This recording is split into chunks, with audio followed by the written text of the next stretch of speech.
ಗುರುಗಳು.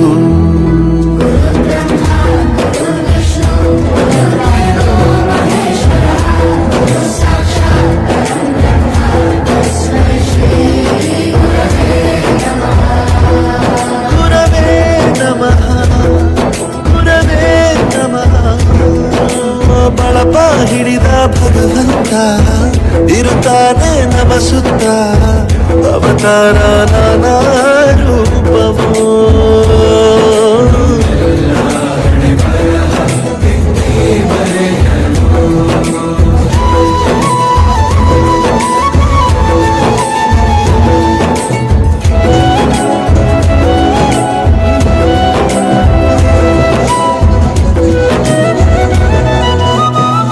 ಬಾಳಲ್ಲಿ ಲೆಕ್ಕ ಎಷ್ಟು ಮುಖ್ಯ ಎಂಬುದ ಬೆರಳಲ್ಲೇ ತೋರಿ ಕಲಿಸಿದ